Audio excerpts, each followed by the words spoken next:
G'day, my name's Tom Bastians.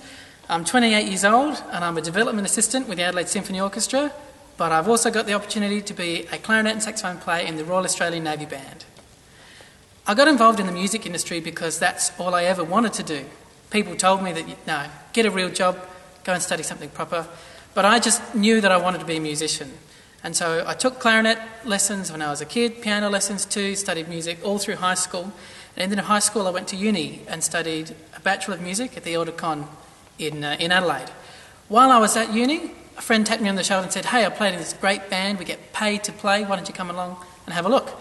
So I turned up on a Tuesday night and it turned out it was a Navy band. So I joined from there, got paid to play during school, and after that, when I finished uni, it just flowed on to a full-time job in the Navy. So while I was in the Navy, I was a full-time musician. That's doing music almost all of the time. On top of doing music, we did some extra administrative jobs, particularly once I'd been in the Navy for about 5 years and had got promoted 1 or 2 times. And I worked in public relations and marketing. I worked as a librarian for the Navy and other skills and other areas associated with the public, which led me on to apply for the development assistant job with the Adelaide Symphony Orchestra. It works with people. We work in sponsorship and fundraising, so it's important to have that the ability to connect with people and to be able to understand musicians and the arts. In the workplace in the orchestra here, I work in an office just upstairs from where we are now. I share an office with 3 or 4 other people, and we spend most of our time there preparing sponsor pitches. We try to attract sponsors to the orchestra. I do a lot of the work there, but then we get a chance to go out and meet in cafes or go to other people's businesses and sit around and have a talk about what sponsorship can do for us. In the Navy, the work environment varies so much. Most recently with the Navy, I work here in Adelaide on a part-time basis, and we've got a studio not far out of the city, and we rehearse on a Tuesday night, and then our gigs can be anywhere from the parade ground at the base to ships in the middle of the ocean. So it varies just so much. With the Navy, I started as a casual musician, like I said, doing part-time work at uni. Then I went full-time, and I did that in Sydney for 3 years, and then Melbourne for 3.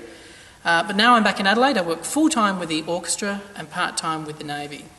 So some of the challenges around the job include you're trying to sell. It's really the orchestra job is you're selling the orchestra to sponsors and to donors, because we exist only with the generous support of the community, and so it's getting that right mix of what to sell to people to try and encourage them to support the orchestra. Challenges with the Navy are many and varied, and mainly around environment. Trying to carry guitar amps up 4 flights of stairs on a landing platform in the middle of the ocean is pretty hard work.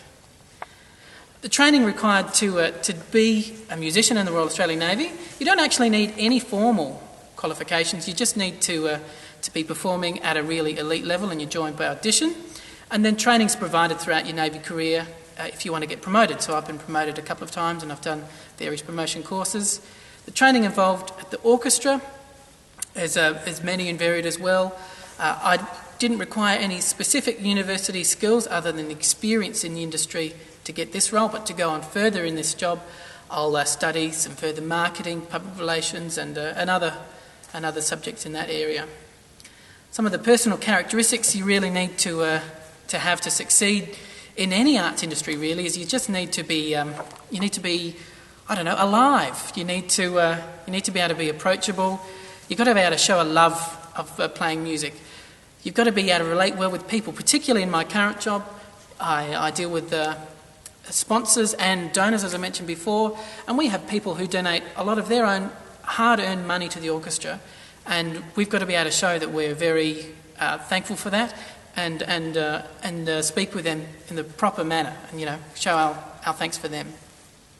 Future career progressions, it's really the sky's the limit. I've only been here with the orchestra for a few months, but I think I might be chief executive within a couple of years. Certainly there are a few steps before that.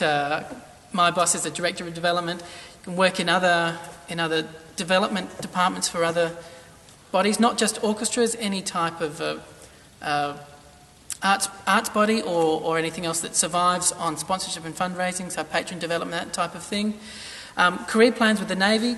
Still, even though I'm part-time, I'm still eligible to take a promotion when that comes available, and if things change, I could take a little bit of time off from the orchestra and do 6 months on a full-time contract with the Navy, whatever happened to come up at the time. So if you're interested in a career in music, the advice I can give you is don't listen to the people who tell you to do physio.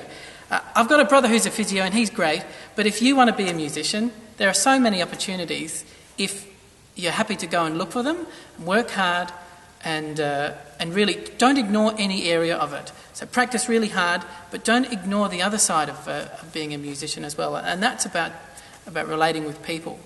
And any other opportunities for training. It's helped me get this job. My work in the Navy, it was my choice to do the public relations and library work, but that led me here to the orchestra, so I'm always very grateful. Bye.